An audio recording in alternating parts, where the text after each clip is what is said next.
Ya. ¿Están viendo la pantalla? ¿Se puede ver? Sí sabe, doctor. La siguiente, ¿ven esta? No, doctor, se queda en Ah, psicofármacos. por eso, ok, hay un problema. Un ratito, a ver, a ver. Ah, ok, ahora sí. Ven la primera, ¿verdad? Sí, ahora sí cambia, doctor. Ok, ahora sí, ya, listo. Ya, hasta aquí dejo ingresar. ¿Ah? Van a tener que esperar los alumnos, me interrumpen la clase. Ok, aquí vienen a ser los antipsicóticos. Los antipsicóticos son precisamente psicofármacos de diversas estructuras moleculares que se van a utilizar para los diversos trastornos mentales y obviamente de diversa índole.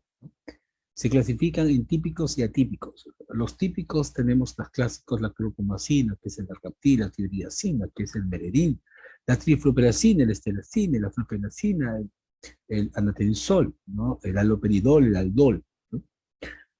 Y estos con los años han ido siendo reemplazados, aunque estos no han desaparecido, todavía persisten los típicos, han sido más desplazados por los atípicos, ¿no? Como es el caso de la clozapina, la olanzapina, el refridol, el supiride, la loxapina, molidona, quetiapina, alipiprazol, etcétera, ¿no?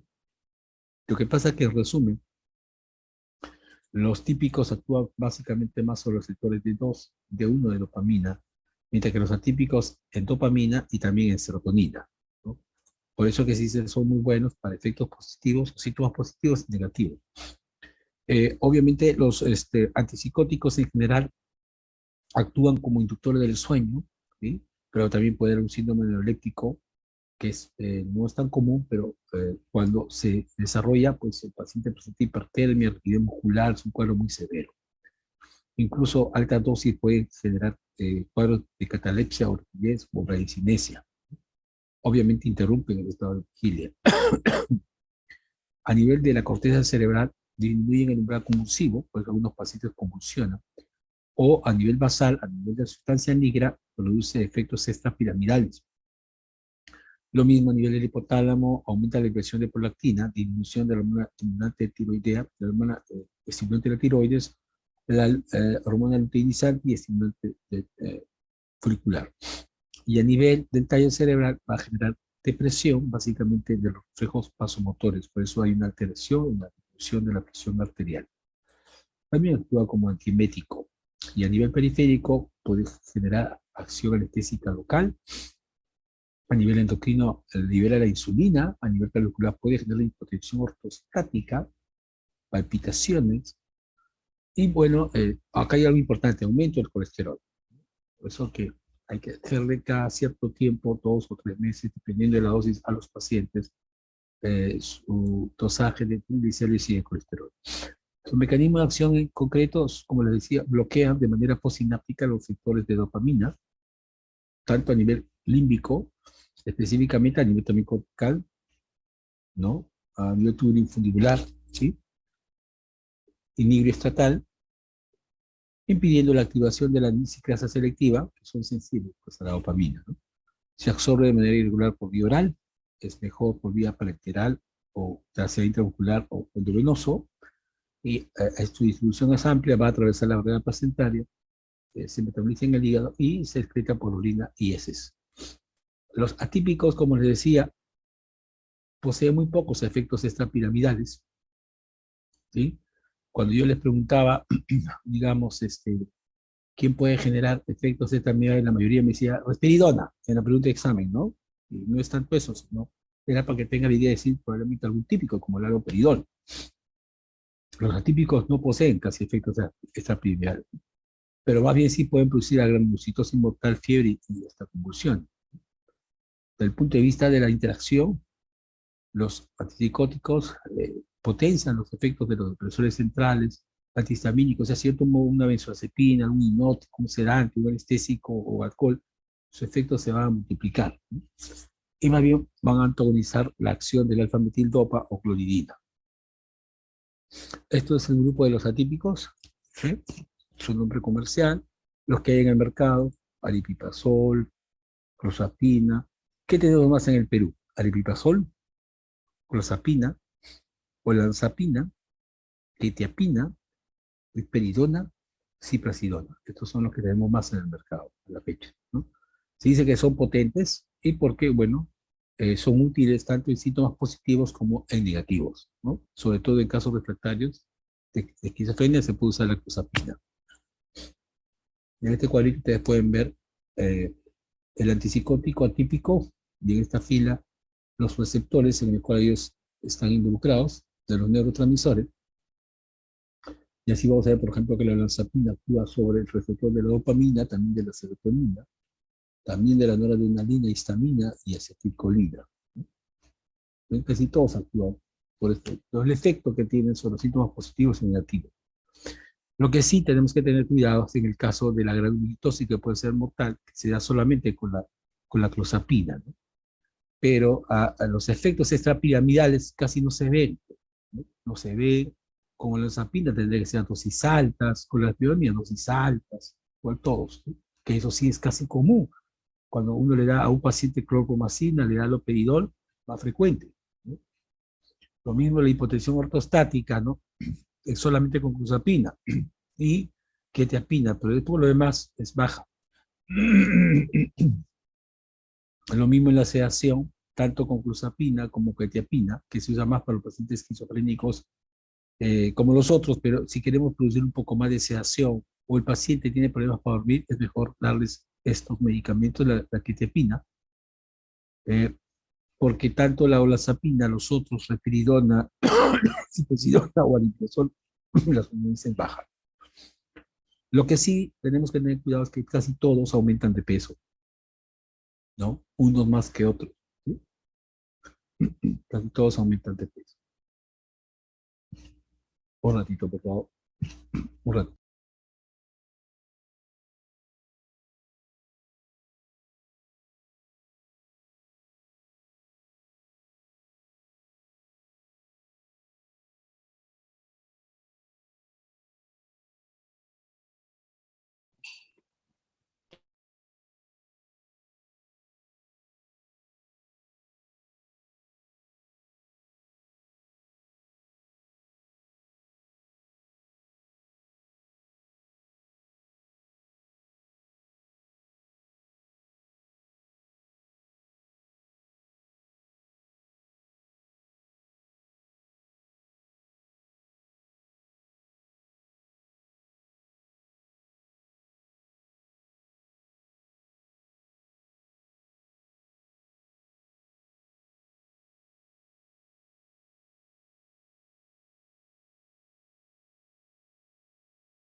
Ok, bueno, continuamos.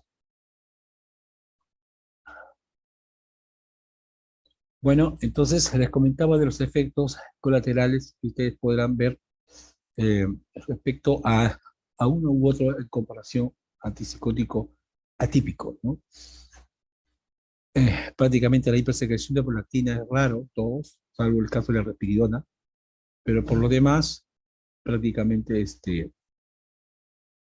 eh, eh, no lo presentan.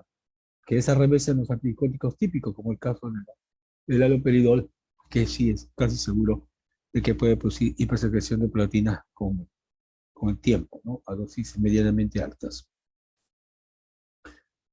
Bueno, en esta lámina pueden ustedes observar los efectos, perdón, los nombres del principio activo, el nombre comercial, la presentación, indicaciones, posología y características especiales de cada uno de ellos. A ver, para que lo vean. Aquí tenemos los tipos. Mire, aquí hay un alumno que quiere ingresar a estas horas. Ya pues, están interrumpiendo la clase. ¿Sí? Ya son 5:24. Por favor, delegado, dígale a este alumno, ya es demasiado tarde, ¿ya? En el grupo de los antipsicóticos típicos tenemos, por ejemplo, las fenotiacinas. Aquí, los más conocidos es la clopomacina, que hay todavía en el Perú. Este es el ergaptil, la levomepromacina, este es el Sinogam, ¿no? Luego la pipoteacina, la trifluoperacina, que es el estracina, y la tioriacina, que es el metilino, ¿no? Todavía podemos encontrar en el mercado nacional de los hospitales públicos estos psicofármacos antipsicóticos típicos del grupo de las fenotiacinas. De las butirofenonas, tal vez el más conocido, el que se usa más acá en el Perú, es el haloperidol, el famoso Aldol. Y de las ortopramidas, tal vez el amisulprida, o sulpiride, o la sulpirida, o sulpiride, ¿no? Amisulpirida, o amisulprida, y sulpirida, son los más conocidos. De los de fenilbutilperidínicos, tal vez la pimosida, casi ya no se encuentra esto. Los tiosantenos ninguno, las de benzodiazepínicos tampoco, lo mismo con los otros. Esta es una foto de los antipsicóticos típicos, ¿sí? Clorpromacina, levomepromacina, hipoteacina, trifluoperacina, haloperidol, que le estaba mencionando, amisulprida, sulpirida, miren, todos tienen efectos extrapiramidales, ¿ves? ¿Okay? Ese temblor parkinsoniano, ese es el tema, ¿sí? Actúan bien, ¿eh? Sobre todo apagando los síntomas positivos, doctor. Pero el tema está que algunos son más sensibles que otros y vas a ver que tienen ciertos movimientos parkinsonianos, sobre todo en las manos. De eso se quejan los pacientes. No así se ve tan frecuentemente con los antipsicóticos atípicos que vamos a hablar. Todos también producen sedación, todos producen efecto anticolinérgico, todos producen hipotensión ortostática, ¿no? Ese es el problema, ¿no? Esto es lo mismo que le mencioné. Su principio activo, su nombre comercial, características de cada uno. Ok. Bueno, hemos visto entonces los antipsicóticos, ¿ya? Ahora tal vez el tema, un resumen de los ansiolíticos, ¿no? Los ansiolíticos son benzodiazepinas, lo más conocido porque tienen un anillo de benceno y un anillo de diazepina, por eso se llama benzodiazepina. Tiene dos tipos de receptores, los BZ1 o benzodiazepina 1 y benzodiazepina 2. Perdón. El de benzodiazepina 1 es básicamente un sedante, te puede producir amnesia retrógrada, actúa como su activación como anticonvulsivante, sobre todo de tipo parcial, te puede generar tolerancia, sobre todo cuando se activa este receptor, básicamente más por el uso de las benzodiazepinas, a este nivel, ¿no? Alprazolam, clonazepam, Lexotan, etc. En cambio, el BZ2 es más ansiolítico, miorelajante y se potencia también como el alcohol. Estos dos receptores lo que hacen es aumentar la acción del GABA. De los ansiolíticos lo que hacen es aumentar la acción del GABA, es un neurotransmisor inhibitorio, que al unirse a su receptor a nivel límbico, activo reticular, corteza motora y medio produce sedación, laxitud, ¿no? Y obviamente aumenta la apertura del cloro, que media la respuesta inhibitoria, que se ve pues alimentando los receptores ionotrópicos. Este es un receptor GABA. Van a ver, por ejemplo, la subunidad gamma, cómo se activa con los barbitúricos, la subunidad beta con el alcohol, también con los neuroesteroides, y con las benzodiazepinas, la subunidad alfa. ¿sí? Por eso, entonces, doctor, cuando tú tomas, por ejemplo, el prazolam, ¿ok? Y te invita al licor, no lo hagas. ¿Por qué? Vas a sentir de repente hasta más placer, te vas a sentir bien relajadito, y te va a gustar, ¿ya? Esto a la larga te va a generar tolerancia, dependencia, porque el etanol actúa como una benzodiazepina.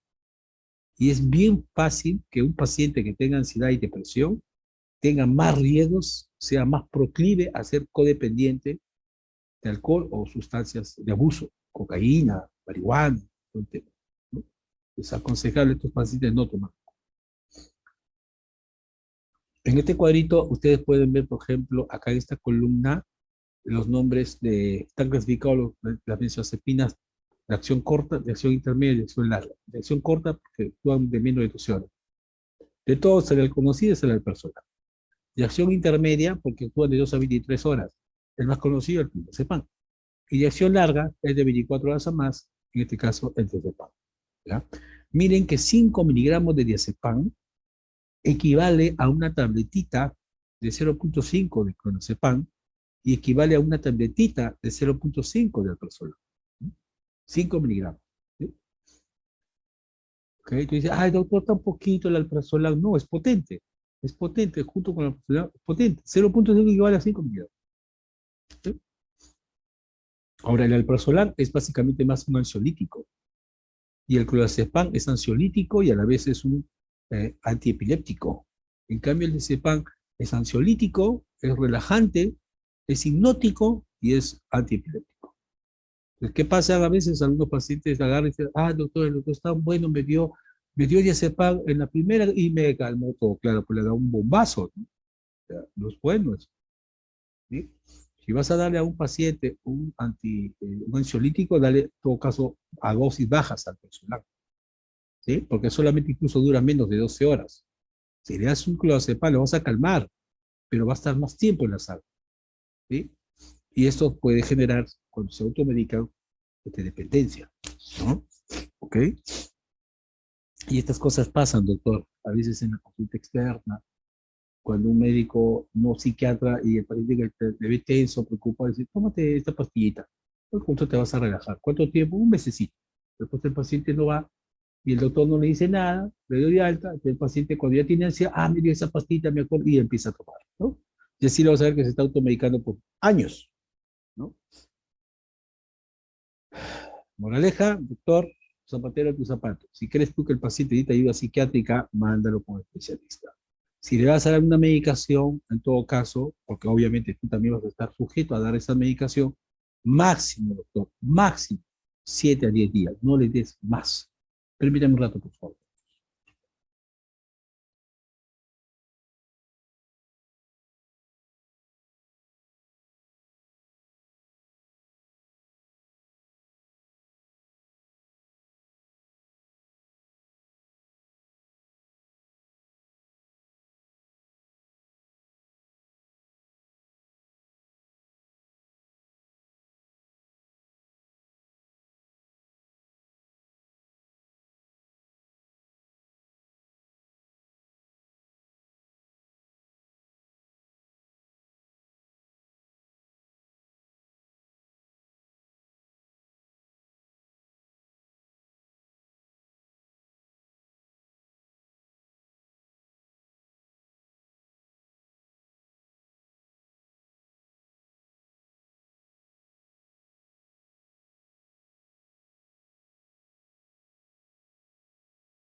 Ok, entonces, continuamos, ¿sí?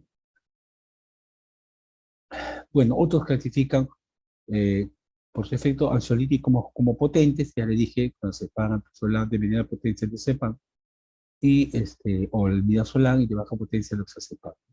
También existen ansiolíticos no benzodiazepínicos como la buspirona, la sopiclona o el solpidem, que corresponden a la sapirona o las ciclopirolonas o las imidazopiridinas. Se usan también como eh, este, hipnóticos, pero que también pudieran generar cierta dependencia.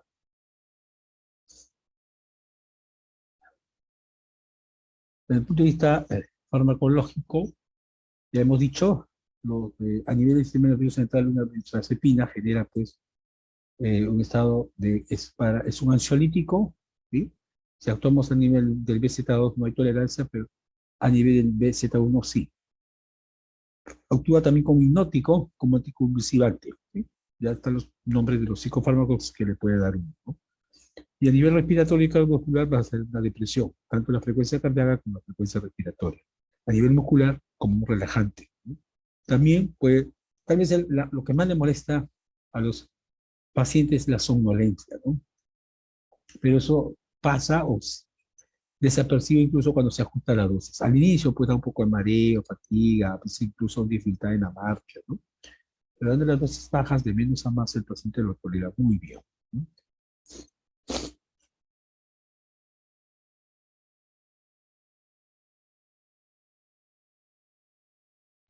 ¿Me copian? ¿Me escuchan? ¿Me escuchan? Sí, doctor. Ahora vamos a hablar de los antidepresivos, como el caso de los inhibidores de la monoaminoxidasa. Estos, la MAO, acuérdate, es una enzima que va a metabolizar los neurotransmisores relacionados con la depresión, como el caso de dopamina, serotonina y noradrenalina. Tenemos la MAO de tipo A, que actúa sobre la noradrenalina, serotonina, dopamina y tiramina, o los que actúan a nivel de la monoaminoxidasa B, que actúa sobre la dopamina y tiramina, ¿no? Un típico MAO A, tenemos como la clorgilina o la mocoblemida, y de tipo el MAO B, tenemos el teprenilo. También existen antidepresivos que bloquean la recaptación a nivel neuronal, por ejemplo, los tricíclicos, ¿no? Que actúan también recaptando inhibiendo la recaptación de serotonina o de noradrenalina, o los que son específicos de selectivos inhibidores de la recaptación de serotonina, como el caso de la sertralina, la fluoxetina, o inhibidores de la recaptación de noradrenalina y serotonina, como la duloxetina, venlafaxina, y otros que son inhibidores de la recaptación de dopamina y noradrenalina, como el propio. Tal vez este es el único diferente de los otros antidepresivos. O sea, cuando tú has dado un tricíclico, has dado un inhibidor de la recaptación de la serotonina o de la serotonina y el paciente no responde, probablemente en esa depresión esté involucrado más la dopamina, y una buena opción es el bupropión. Y hay unos que es un mix de todos, como el caso de la mirtazapina, la mianserina, cuyo efecto también es no muy conocido, pero se dice que actuaría también básicamente a nivel de serotonina, noradrenalina. Hemos hablado de los tricíclicos. Las interacciones de los antidepresivos en general, también como el caso de los psicóticos, son depresores centrales, potencian la acción de los depresores centrales anticolinérgicos. O sea, tomas un antihistamínico, tomas alcohol, un anticolinérgico o alcohólico, se va a multiplicar el efecto cuando estás tomando con un antidepresivo, ¿no? Bien. Entonces los inhibidores de la monoaminoxidasa pues están indicados ya cuando todos han fallado, ¿ok? Puede darle, pero no hay mucho cuidado. Además, ahorita a la fecha no encontramos prácticamente inhibidores de la monoaminoxidasa. Algunos ya empiezan a dar inhibidores de la monoaminoxidasa junto con litio, o mejor darle litio sol. Bien, ahora vamos a hablar de algunas técnicas de neuroimagen que se usan en psiquiatría, no tanto para el diagnóstico, sino como un tema de investigación, ¿no? Porque usted sabe que el diagnóstico de los cuadros mentales casi siempre es clínico, es mental, ¿no? Es el examen semiológico, ¿no? Y eso pues te da la experiencia, ¿sí? Se pueden usar test para puntuación, de cierto, sí, obviamente, ¿no? En el caso de los cuadros de pánico, ansiedad, depresión, esquizofrenia, es clínico, con los criterios que ustedes han visto del CIE-10 o del CIE-5. Pero entonces las técnicas de neuroimagen no sé si sirven porque de alguna manera van a contrastar datos que ya se saben, que están dilatados los vesículos, que están atrofiados el hipocampo, la amígdala, la corteza prefrontal, que hay una disminución de cierto flujo en algunas áreas, como la hipofrontalidad, etcétera. Sí, que ahora vamos a ver.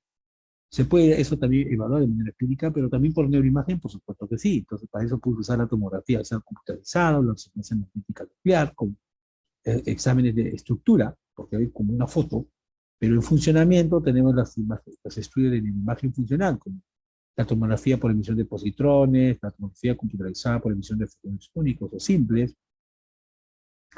o la resonancia magnética funcional, o la magnética con espectroscopía. La diferencia entre un TAC y un RM, una resonancia, es que el TAC se utiliza rayos X, ¿sí? En cambio, la resonancia no utiliza rayos X, usa básicamente más campo magnético. La tomografía es rápida de realizar, la resonancia es más lenta, dura hasta media hora, una hora. Hay una menor resolución de la tomografía, con la resonancia puede tener de 3 a 5 milímetros. ¿Sí? Y bueno, la tomografía te permite detectar calcificaciones, tumores benignos, hemorragias agudas, para detectar azúcar redondeas. ¿Sí? La resonancia magnética, aparte de eso, es bueno para el estudio del cerebelo, la fosa posterior, lóbulos temporales, tronco cerebral, muy bueno. Permítame. En la técnica estructural, entonces, tomografía y resonancia, hablando del resonador, es prácticamente un escáner, ¿no? El escáner del resonador es como un cilindro, un tubo que contiene un imán grande, potente. Entonces el paciente cuando se acuesta sobre una mesa y se desliza dentro del tubo, pues la máquina utiliza una fuerza magnética muy fuerte, una ráfaga de ondas de frecuencia, que recoge las señales del núcleo de los átomos de hidrógeno del paciente. Y a través de una computadora, digamos, esas señales se transforman en imagen, ¿no? En blanco y negro. Puedo usar contraste incluso para poder ver con más nitidez. Entonces, por ejemplo, en esquizofrenia, voy a observar con esta técnica una disminución en el volumen de la materia gris de la corteza prefrontal, tanto a nivel orbital y dorsolateral, las regiones límbicas o paralímbicas, a nivel de la ínsula, del hipocampo, para la dilatación ventricular, y lo mismo va a ser en el trastorno bipolar. Desde el punto de vista de la técnica funcional, tenemos, eh, vamos a observar a través del funcionamiento del sistema nervioso, cómo se distribuye la perfusión de sangre o el metabolismo de la glucosa, ¿no? O sea, si a una persona se le da una imagen o una tarea y que piense, yo puedo observar dónde se está consumiendo mayor glucosa, oxígeno, o hay mayor perfusión de sangre, ¿no? Porque es funcional en ese momento, no es solamente la foto, ¿no? Y también, obviamente, puedo ver la concentración de ciertos receptores a través de marcadores, ¿ok? Entonces, ejemplos de estos son la tomografía por emisión de positrones, la tomografía por fotón único, la resonancia magnética funcional.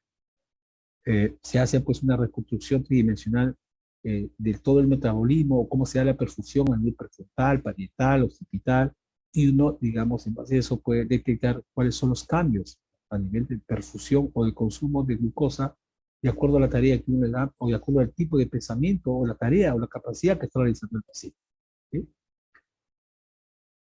Sí vamos a observar, por ejemplo, que en el caso en el Alzheimer, cuando le aplicamos estas pruebas, vamos a encontrar que hay una hipoactivación de la región parieto-temporal unilateral o unilateral en el Alzheimer, o puede haber una hipofrontalidad en esquizofrenia, es decir, menor activación de la corteza prefrontal, ¿no? O una hiperactivación a nivel regional en los pacientes que tienen trastorno obsesivo compulsivo, sobre todo en la región orbitofrontal y singular anterior. O también puedo ver la concentración, la densidad de receptores, ¿sí? Por ejemplo, en el caso de los pacientes que tienen depresión, a ver una densidad de receptores que está alterado, está disminuido, o para poder comprobar si está aumentado o disminuido de la receptora de los receptores de dopamina en el caso de los pacientes con esquizofrenia. De la foto de una tomografía, ¿no? Miren lo más nítido que viene a ser una resonancia magnética, y si queremos ver en colores de oxígeno y sangre, pues, una tomografía por emisión de fotón único o por emisión de positrones. Lo mismo en la resonancia magnética funcional como en la magnética por difusión. Okay. Permítame, por favor, un poco limpiarme las fosas nasales, que me deja un poco ventilar. Mientras le voy a dejar la segunda clase, que con esto ya estamos terminando. Permítame, por favor. Esta es la que vamos a hacer el día de hoy, la de psiquiatría de enlace. Ok, permítame, por favor, 30 segundos. Un poquito.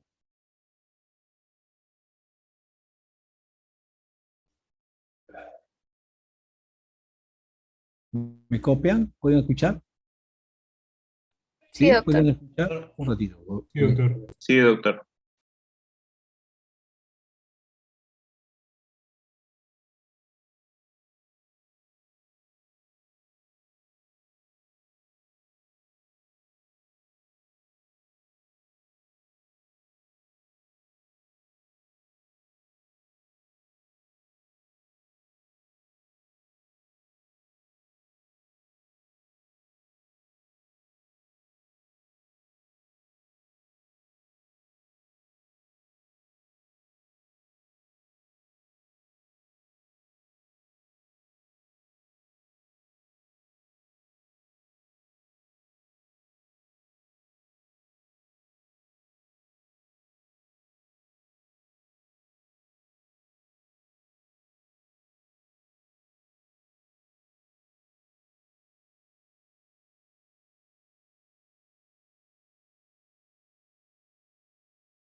Ok.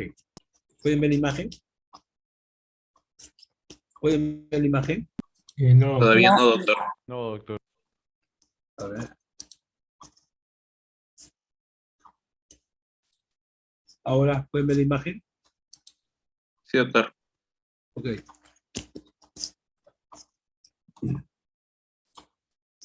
Ok. Listo, ok. Entonces vamos a hacer hoy día lo que es psiquiatría de enlace o interconsulta.